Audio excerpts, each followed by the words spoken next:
Je n'ai pas dit que j'avais acheté une maison. J'ai dit que j'en cherchais une. C'était un dîner du dimanche, de ceux où tu as intérêt à venir. Pas parce que je manque à qui que ce soit, mais parce qu'une absence leur donne un nouveau reproche à me faire. Ma sœur Lorraine parlait déjà par-dessus tout le monde, se plaignant des frais de maternelle, de moisissures dans la cuisine, de sa dernière migraine. Maman hochait la tête comme si chaque plainte relevait de l'urgence médicale. Papa somnolait à moitié derrière le plat de purée. Je l'ai dit entre deux bouchées. Sans annonce.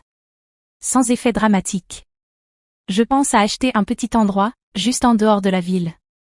C'est tout. Mais l'air a changé. Les fourchettes se sont figées. Le verre de Lorraine a heurté son assiette un peu trop fort. Même les enfants ont levé les yeux, en pleine dispute pour savoir qui avait volé quel crayon. Maman s'est tournée lentement. Acheter? Je fais que regarder, ai-je répondu, en balayant ça d'un geste. Un cottage, peut-être. 2 chambres. Un peu de jardin. Rien de grand. Lorraine a cligné des yeux. 1 fois. 2 fois. Puis elle a souri.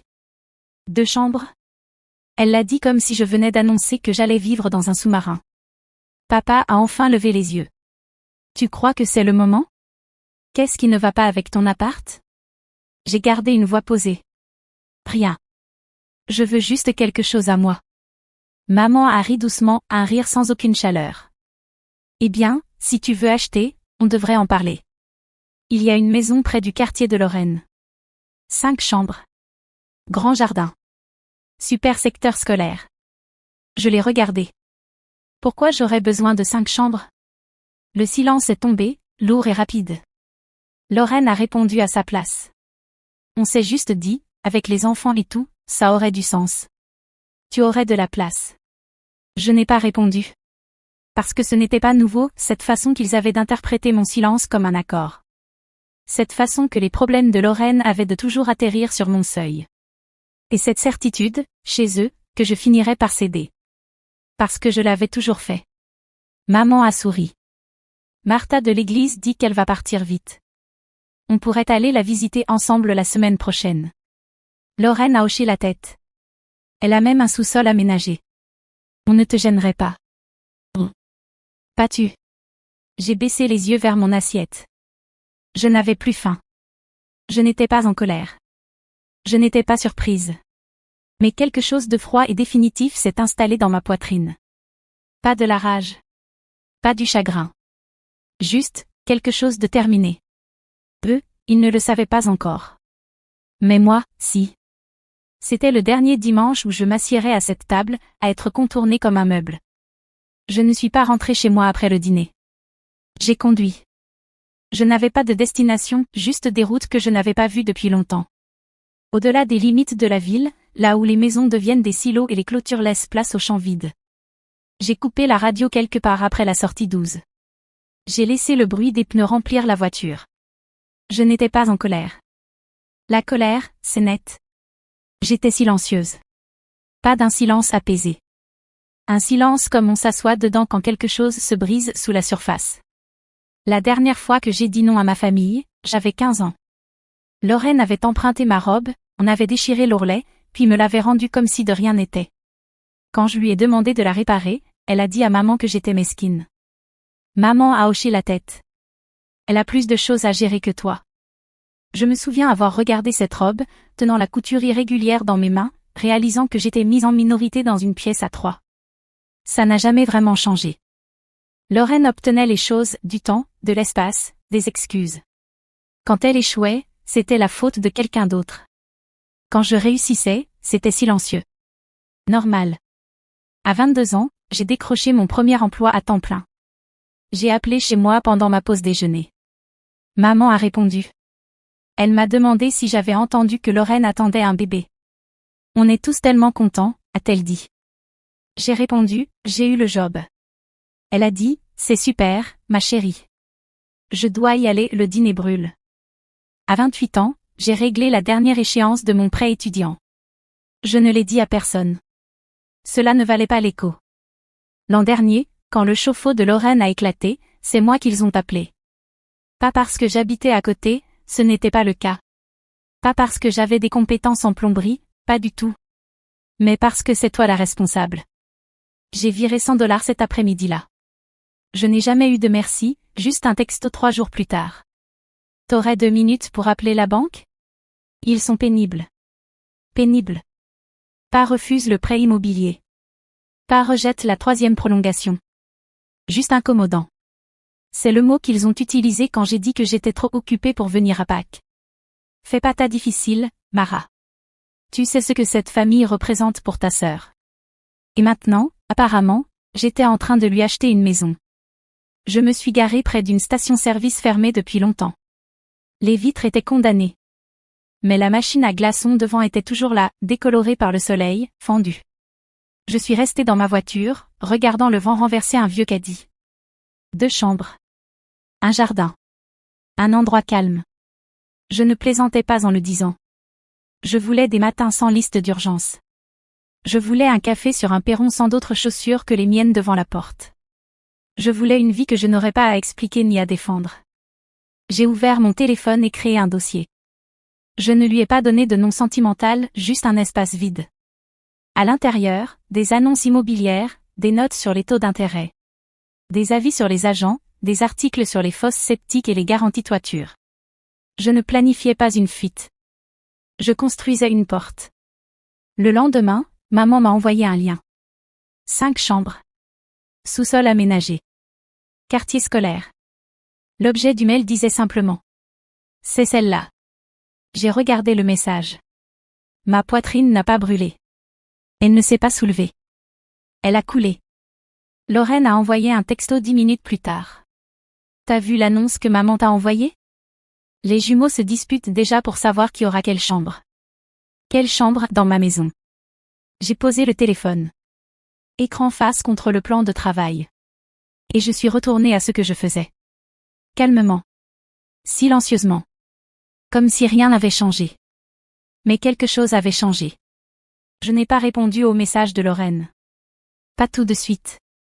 Pas le lendemain non plus. Il est juste resté là. Non lu, mais bien visible. Comme une chaussure abandonnée dans le couloir, que tu continues d'enjamber. Sachant exactement qui l'a laissée là et pourquoi. Parce qu'on s'attend à ce que tu la ramasses. Le vendredi, j'avais 2 appels manqués de maman. Un message vocal. Salut ma chérie, je voulais savoir si t'avais vu les photos. Martha dit que cette maison à 5 chambres qu'on aime bien fait une journée portes ouvertes. On pourrait y aller ensemble. Ne complique pas les choses. J'ai supprimé le message sans le réécouter. Ce mot m'a toujours laissé un goût amer. Il m'avait traité de compliqué quand j'avais demandé à rester à la maison après que le mari de Lorraine soit parti. Quand je ne voulais pas prêter d'argent. Quand je ne voulais pas me justifier. Ça ne voulait pas dire que j'étais déraisonnable. Ça voulait dire que je ne collaborais pas. Ce dimanche-là, je suis venue au dîner comme toujours. À l'heure. Avec une bouteille de vin qu'il ne boirait pas. Portant un pull que maman avait dit un jour adoucir mon visage sévère. Lorraine était déjà installée. Ses enfants balançaient des crayons sous la table. Son mari affalé devant le match. Maman évoluait dans la cuisine comme une chef d'orchestre dans le chaos. Le même bruit. Les mêmes chaises. La même place qu'ils attendaient toujours que je remplisse. J'ai attendu. Qu'on ait passé la salade. Que papa ait marmonné sa bénédicité. Que la pièce soit assez pleine pour contenir un silence. J'ai acheté une maison. Personne n'a bougé. La pièce ne s'est pas tue. Elle s'est éteinte. Comme si un projecteur s'était soudainement évanoui. Maman se retourna. Tu l'as déjà fait? J'ai hoché la tête. C'est finalisé depuis la semaine dernière. Lorraine cligna des yeux. Tu n'as rien dit. Je n'en ai pas ressenti le besoin. Papa leva les yeux de son assiette, le front plissé. Tu n'en as parlé à personne? Je n'ai pas répondu. J'ai simplement plié ma serviette lentement. Puis je l'ai posée sur mes genoux. Maman ouvrit la bouche. Puis la referma. Elle tenta un sourire. On voulait juste s'assurer que tu avais trouvé quelque chose de convenable. Lorraine se pencha en avant, la voix douce. C'est juste, les filles étaient contentes. Je laissai flotter ça dans l'air. Puis j'ai dit. Elles ont un foyer. Ce n'est pas celui-là. Personne n'a parlé après ça. Je n'en avais pas besoin. Il m'avait entendu. Personne ne m'a suivi ce soir-là. J'ai laissé la vaisselle à moitié rangée. Pris mon manteau sur le crochet près de la porte. Et conduit en silence. Ce n'était pas dramatique. Juste propre. Le genre de sortie qui ne nécessite pas de claquer la porte. Parce qu'elle était déjà fermée. Simplement pas annoncée. Le lendemain matin, je me suis réveillée avec 3 messages de maman. 2 de Lorraine. Toutes des variations sur le même thème. Tu nous as prises de court. Les enfants sont perdus. Tu n'étais pas comme ça avant. Froide, c'était le mot qu'ils utilisaient toujours quand j'arrêtais de faire semblant. Quand j'étais partie à 21 ans au lieu de rester pour aider à la maison, j'étais froide. Quand j'avais demandé à passer Noël avec des amis une année, froide. Quand je n'avais pas pleuré au mariage de Lorraine. Peu importe que j'ai payé le photographe, j'étais froide. J'ai mis le groupe en sourdine. J'ai bloqué Lorraine pour la journée. C'était comme poser quelque chose de lourd. Que j'avais porté si longtemps que j'en avais oublié la fatigue. Ce soir-là, maman est venue à mon appartement. Elle n'a pas appelé, elle a juste frappé. Des coups secs, comme une ponctuation. Je suis restée derrière la porte, le cœur calme. Je ne l'ai pas ouverte. Elle a frappé de nouveau. Mara, je veux juste parler. Puis, plus bas. Tu n'as pas le droit de nous exclure comme ça. J'ai posé ma tête contre le bois, pris une inspiration. Je ne vous exclus pas, ai-je dit à travers la porte. Je choisis de ne pas vous laisser entrer. Un long silence. Puis des pas qui s'éloignaient. 10 minutes plus tard, un message est arrivé du numéro du mari de Lorraine. Une photo des filles dans leur lit superposés, côte à côte, tenant des pancartes faites main. Tu nous manques, Tata Mara. Viens nous voir bientôt. Je suis restée longtemps à regarder l'écran. Mon pouce a hésité. Puis s'est abaissé. Pas de réponse. 2 heures plus tard, une autre photo. Le berceau du bébé maintenant entassé dans un coin de la chambre de Lorraine. Il se réveille à chaque mouvement. Il a besoin de dormir. S'il te plaît. La culpabilité pesait sur ma poitrine. Comme une main qui n'était pas la mienne. Mais je n'ai pas répondu. Ce soir-là, j'ai ouvert mon ordinateur et renvoyé un mail à l'agent immobilier. Confirmer la date de clôture, le transfert des services, le dépôt des clés. J'ai cliqué sur le dossier que j'avais commencé des semaines plus tôt, celui sans nom. À l'intérieur, plan, prévision budgétaire, projet de jardinage. Une liste d'herbes que je ne savais pas encore faire pousser. J'ai ajouté un nouveau fichier. Intitulé « Vie non partagée ». Puis j'ai refermé l'écran et suis allée me coucher. Je n'ai invité personne à voir la maison. Ni quand j'ai récupéré les clés. Ni quand j'ai arpenté les pièces vides avec l'écho de mes propres pas. Ni quand je me suis tenue dans le jardin. Et réalisé que le silence là-bas n'était pas pesant, juste honnête. Il n'y a eu aucune annonce. Aucune publication sur les réseaux. Aucun message à la famille. Mais ils l'ont su quand même. Lorraine a texté la première. Maman a dit que c'était signé. Pourquoi tu ne nous as rien dit? Je n'ai pas répondu. 2 heures plus tard. Tu as dit 2 chambres, mais il y a une véranda aussi, non? Ça pourrait marcher pour le berceau. Puis un 3e. On a commencé à emballer. Juste quelques cartons. Surtout les affaires des enfants. Aucun point d'interrogation. Juste des attentes déguisées en fait. J'ai fixé les messages. J'ai posé le téléphone. Les laissé vibrer sur le comptoir jusqu'à ce qu'ils s'éteignent. Ce week-end-là, en rentrant des courses, j'ai trouvé maman devant mon immeuble. Les bras croisés. La bouche crispée. Elle n'a pas fait signe. Pas besoin. Tu es déraisonnable, dit-elle en me voyant sortir de la voiture. Je n'ai rien dit. C'est ta famille, ajouta-t-elle. Tu n'utilises même pas tout cet espace. J'ai déverrouillé le coffre. Sorti mes sacs. Un à la fois. Mara, ne m'ignore pas. Tu agis comme une étrangère. Je me suis retournée vers elle. J'agis comme quelqu'un à qui on a enfin donné le choix. Elle a eu un léger recul à peine perceptible. Ils n'ont nulle part où aller. Ils ont eu des mois. On pensait que tu comprendrais. Vous ne m'avez jamais demandé. Elle baissa les yeux. Sa voix trembla. Un peu trop parfaitement. Ta sœur est épuisée. Le bébé pleure toute la nuit. Les filles demandent pourquoi tu ne les aimes plus. Je suis restée immobile. Le sac d'orange dans mes mains soudain plus lourd qu'il ne l'était. Tu as toujours dit que tu serais là pour eux, murmura-t-elle. Tu as toujours dit que tu étais celle sur qui on pouvait compter. J'ai hoché la tête. Je l'étais. Alors pourquoi tu fais ça? Je pris une inspiration. Parce que pour une fois, je construis quelque chose qui ne prévoit pas une porte de sortie pour tout le monde. Elle ne répondit pas. Elle regarda simplement au-delà de moi, vers les sacs que je tenais encore, vers l'immeuble où je ne l'avais pas invitée à entrer. J'attendis, mais elle ne demanda pas à monter, et je ne proposai rien. Quand je refermai la porte derrière moi, elle se ferma plus doucement que je ne l'aurais cru, pas de claquement, pas de drame, juste une ligne enfin tracée.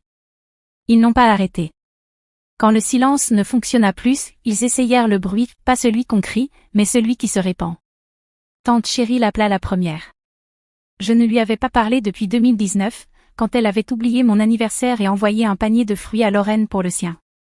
Chérie, ta mère est tellement inquiète. Toute cette histoire de maison, on ne pourrait pas simplement en parler tous ensemble, comme une vraie famille? Je ne répondis pas. Je me contentai d'écouter. Tu as toujours été celle qui gardait la tête froide, poursuivit-elle. Et tu sais que ta sœur traverse une période difficile. Elle a besoin de toi. Je la remerciai pour son appel, puis raccrochai. 1 heure plus tard, une notification sur Facebook, Lorraine avait publié une photo des filles devant des cartons empilés, souriantes, du chocolat sur le visage. La légende disait. Certaines personnes disent que la famille, c'est tout. D'autres prouvent le contraire. Des centaines de likes. Les commentaires étaient remplis d'émojis de prières et d'attaques à peine déguisées. Certaines personnes perdent juste leur chemin. Les enfants ne devraient pas payer pour les décisions des adultes. Nous avons élevé nos enfants pour qu'ils prennent soin les uns des autres, pas pour qu'ils ferment des portes. Je les lus tous une fois. Puis je supprimai l'application. Le lendemain, maman envoya un email. Pas un simple message, une lettre d'une page entière. PDF en pièces jointes, bien mise en forme, signée en bas. Elle écrivait qu'elle et papa avaient espéré que nous vivrions ce chapitre de la vie ensemble. Qu'ils avaient rêvé que toute la famille vieillisse à proximité, s'entraidant comme autrefois. Elle me rappela le prêt hypothécaire que j'avais co-signé pour eux des années plus tôt, la facture d'hôpital que j'avais réglée quand l'assurance de papa n'avait pas suivi. Toutes ces années où j'avais pris les devants sans qu'on ait besoin de me le demander. Puis elle demanda franchement. Pourquoi maintenant? Pourquoi choisis-tu soudain la distance au lieu du devoir? Je ne répondis pas. J'imprimai la lettre, la pliai en deux, et la classai dans un dossier intitulé « Correspondance juridique ». Ce soir-là, j'arrosai la lavande plantée dans la jardinière de la fenêtre. Je fis du thé. Ouvris le livre que je voulais commencer depuis 2 ans. C'était calme. Pas solitaire. Il n'y avait pas de pas au-dessus. Pas de vaisselle qui s'entrechoque dans un évier que je n'avais pas laissé sale. Pas de crise du coucher derrière des murs trop fins. Seulement le tic-tac régulier de mon propre horloge, un son que je n'avais pas entendu clairement depuis des années. Je ne devais d'explication à personne. Et s'il continuait à réécrire l'histoire, soit. Cette fois, c'était moi qui tenais le stylo. Je changeai de numéro le lundi suivant. Pas d'annonce, pas de message groupé. Juste 15 minutes tranquilles dans une boutique de téléphonie et une nouvelle carte SIM dans mon téléphone. Je donnai le numéro à mon patron, mon assistante, et 2 amis. Personne d'autre. Je ne mis rien à jour en ligne. Je ne laissai aucune adresse de réexpédition. Quand le bail de mon appartement prit fin, je déménageai tout en un seul voyage, avec une entreprise de déménagement dont il n'avait jamais entendu parler. Du genre qui ne laisse pas de carton marqué derrière elle. Le cottage était plus petit que mon ancien logement. Plus vieux aussi. Le plancher grinçait en hiver. Les tuyaux gémissaient si je faisais couler l'eau chaude trop longtemps. Mais il m'appartenait. Chaque grincement était à moi. J'ai peint les murs moi-même. Construit les étagères que je prétendais ne jamais avoir le temps de faire. J'ai commencé un jardin à l'arrière, juste des herbes au début. Du basilic, du romarin, de la menthe. Quelque chose de simple. Quelque chose de lent. Personne ne savait où j'étais. Pour la première fois depuis des années, je me réveillais sans vérifier mon téléphone. Il n'y avait pas de demande. Pas de culpabilité. Pas de photos de lit superposées ni d'annonces transférées. Pas de silence transformé en arme. Juste le chant des oiseaux à la fenêtre de la cuisine. Parfois, je m'asseyais sur le porche avec mon thé et je ne lisais rien. Je ne pensais à rien. Je laissais le jour se lever et se coucher sans me précipiter à sa rencontre. Ce n'était pas une fuite. Je ne me cachais pas. Je revendiquais un espace qui avait toujours été le mien. Ils avaient pris tant de choses sans demander. Alors j'ai arrêté de répondre. Et puis, enfin, ils ont cessé de demander. L'email est arrivé tard, un jeudi soir. Objet, on peut parler? Il venait de l'adresse de maman, mais je reconnaissais la voix de papa dans sa rédaction, tendue, formelle, soigneusement pesée, comme une déclaration préparée pour le tribunal. Ils avaient décidé, disait-il, de vendre leur maison. La retraite n'était pas ce qu'ils avaient espéré. Le marché était en baisse. Le plan avait toujours été que la famille de Lorraine reprenne la maison. Mais maintenant, avec l'incertitude, ils cherchaient des solutions. Il y avait une pause au milieu du message, un souffle que je sentis même dans le texte. Nous savons que nous avons fait des erreurs. Mais une famille prend soin de la famille. Ta sœur et les enfants ont besoin de stabilité. Ton père et moi ne rajeunissons pas. Je le lus 2 fois. Pas parce que je ne comprenais pas. Mais parce que je comprenais parfaitement. Il ne me demandait pas de l'aide. Il me demandait de reprendre un rôle que je n'avais jamais accepté. Je ne répondis ni ce soir-là, ni le lendemain. Le dimanche matin, j'imprimai l'email, le pliai en 3, et le glissai dans une enveloppe.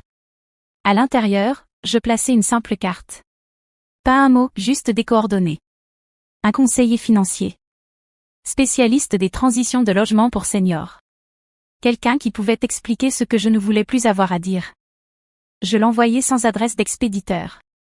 Et quand je déposai l'enveloppe dans la boîte, je ne me sentis pas cruel. Je me sentis libre.